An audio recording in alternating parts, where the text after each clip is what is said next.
Dans cette partie, nous allons voir comment calculer des intégrales avec Sage. Voici le plan que nous allons suivre.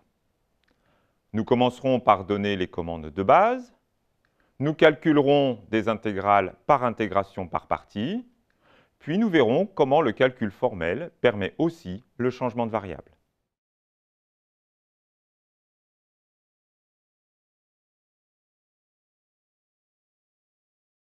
Dans ce premier travail, calculons des primitives à la main, puis à l'aide de commandes Sage.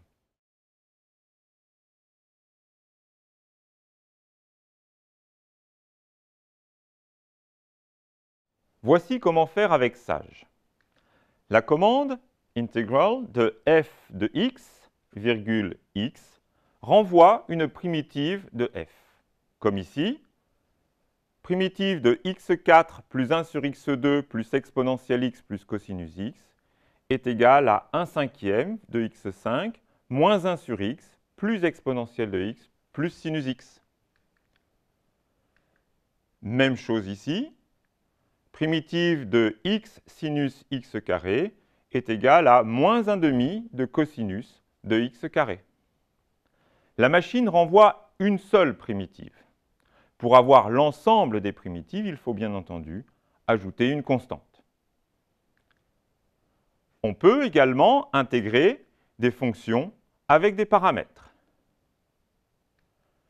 Pour intégrer des fractions rationnelles, il est souvent préférable d'écrire la décomposition en éléments simples. Cela se fait avec la commande partial fraction. Par exemple, pour f égale à x4 sur x2 moins 1, la commande f.partial fraction de x renvoie la décomposition en éléments simples x2 plus 1 moins 1 demi de 1 sur x plus 1 plus 1 demi de 1 sur x moins 1. Sous cette forme, on sait calculer la primitive, ce que Sage confirme.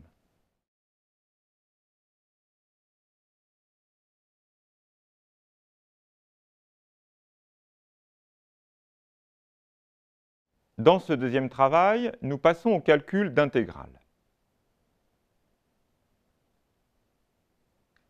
La commande integral de f de x, virgule x, virgule a, virgule b renvoie l'intégrale de la fonction f de la variable x entre les bornes a et b.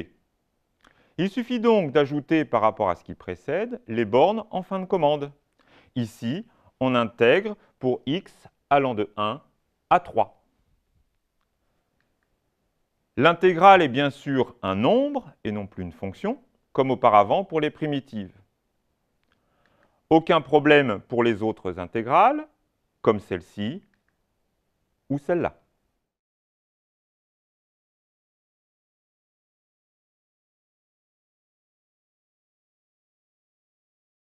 Rappelons la formule d'intégration par partie.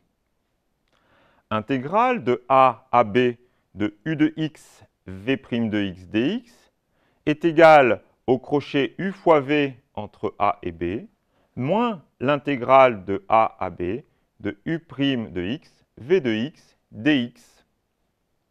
Cette formule est aussi valable pour les primitives en oubliant les bornes a et b.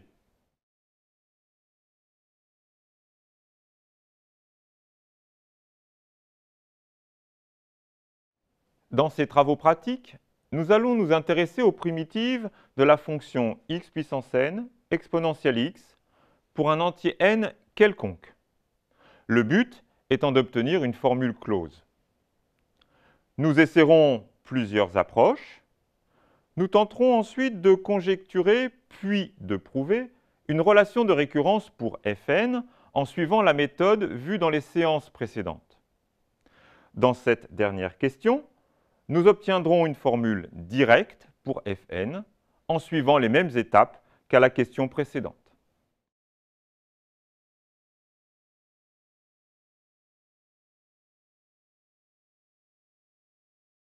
La commande directe integral de f, x renvoie un résultat mystérieux contenant une fonction spéciale gamma.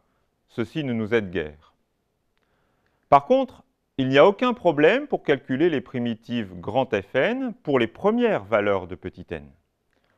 Voici les quelques lignes de code qui définissent les variables, au passage la fonction à intégrer, la fonction grand F de n qui calcule une primitive pour un entier n donné, et enfin une boucle qui appelle cette fonction et affiche chaque primitive pour des valeurs de n variant de 0 à 9.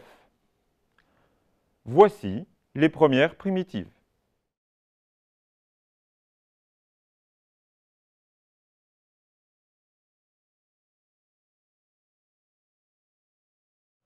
Au vu des premiers termes calculés précédemment, on conjecture la relation grand Fn de x est égal à x puissance n exponentielle x moins n fois grand Fn moins 1 de x. On vérifie facilement à l'aide d'une boucle que cette conjecture est vraie pour les premières valeurs de n. Par contre, Sage ne sait pas vérifier formellement cette identité, c'est-à-dire lorsque n est une variable formelle. Nous prouvons donc à la main la formule en faisant une intégration par partie. On pose par exemple u est égal à x puissance n et v' est égal à exponentielle x, ce qui donne u' est égal à n fois x puissance n moins 1 et v est égal à exponentielle x.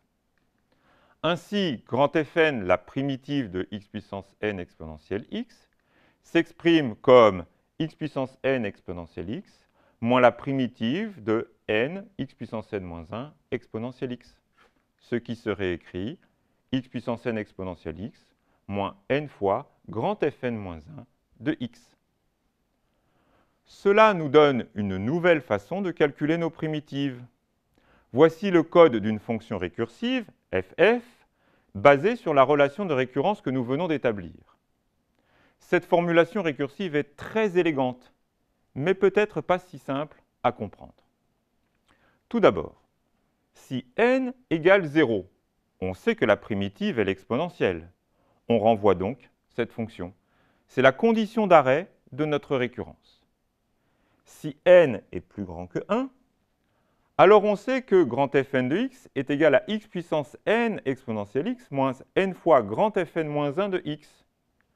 La fonction renvoie donc x puissance n exponentielle x moins n fois ff de n moins 1.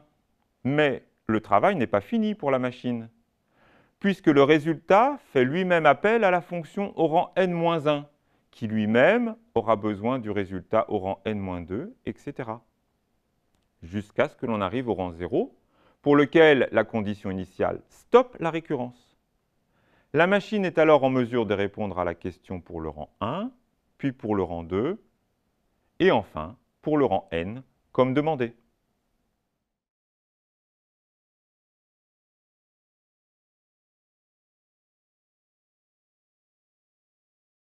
Concernant la formule directe, on conjecture avec un peu d'observation et de réflexion que grand Fn de x égale à exponentielle x fois la somme de k égale 0 à n de moins 1 puissance n moins k fois n factoriel sur k factoriel fois x puissance k.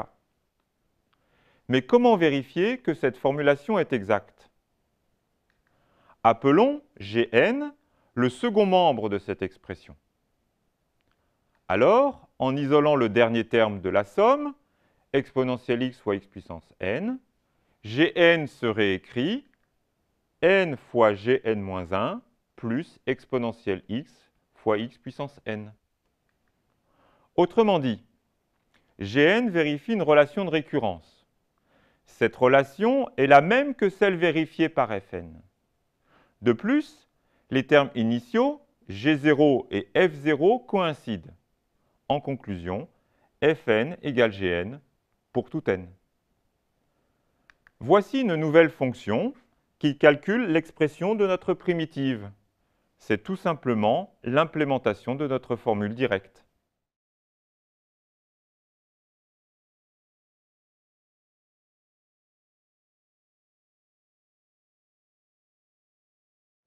Avant d'aborder notre prochain travail, rappelons la formule de changement de variable. On considère une fonction f définie sur un intervalle grand I et phi de grand J dans grand I, une bijection de classe C1. La formule de changement de variable pour les intégrales est l'égalité suivante. Intégrale de a à b de f de x dx est égale à intégrale de phi moins 1 de a à phi moins 1 de b de f de phi de u fois phi prime de u du. Cette formule est aussi valable pour les primitives en omettant les bornes des intégrales.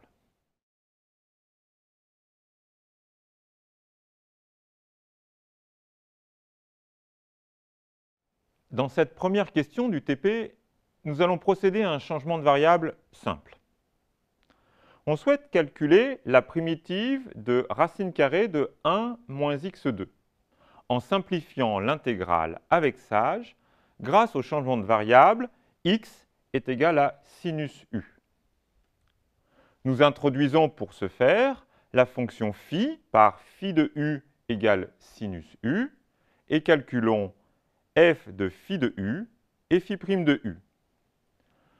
L'objectif est d'avoir progressé dans la résolution de notre problème, c'est-à-dire que la fonction g, définie par g de u égale f de phi de u fois phi prime de u, soit plus facile à intégrer. Nous en calculerons alors une primitive et répondrons ainsi à la question initialement posée.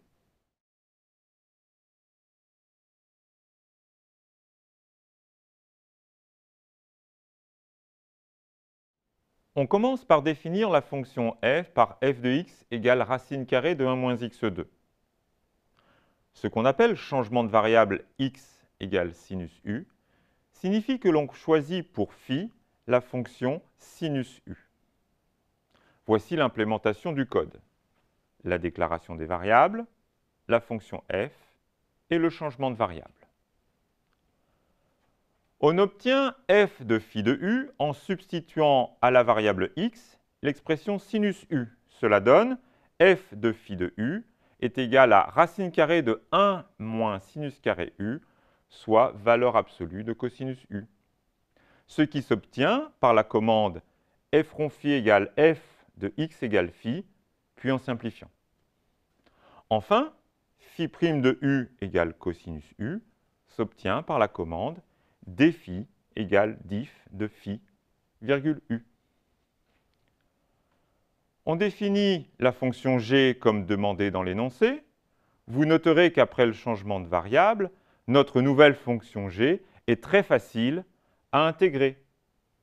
C'est tout l'intérêt d'un changement de variable. On note grand G, une primitive de petit g. Pour obtenir une primitive de f, il ne faut pas oublier de revenir à la variable x.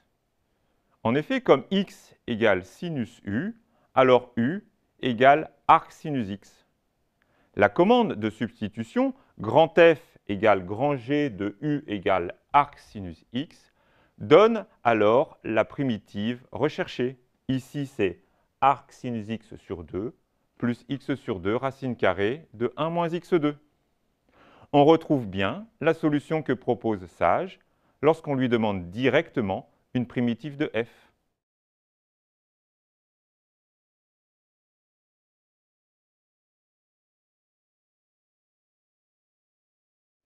Dans la deuxième question de ce TP, on effectue un changement de variable avec une définition un peu différente. On souhaite calculer la primitive de l'inverse de 1 plus x plus 1 sur x puissance 1 tiers. Pour cela, nous allons utiliser un changement de variable défini par une équation u cube égale x plus 1 sur x. Il faut commencer par expliciter le changement de variable phi de u et phi moins 1 de x. Nous ne corrigerons pas ici les questions suivantes, mais il s'agit ni plus ni moins de reprendre les questions précédentes et d'automatiser les procédures afin de calculer des primitives, mais aussi des intégrales, à l'aide d'un changement de variable donné.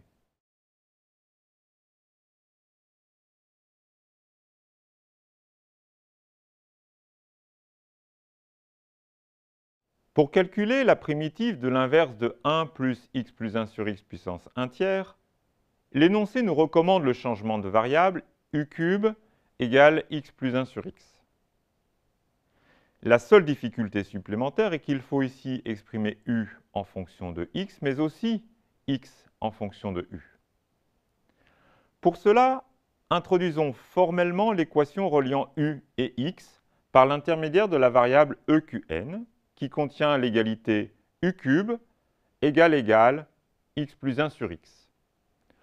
On peut maintenant résoudre l'équation afin d'obtenir phi de u, c'est-à-dire x en fonction de u, par la commande suivante. Puis phi moins 1 de x, c'est-à-dire u en fonction de x. Le reste se déroule alors comme précédemment.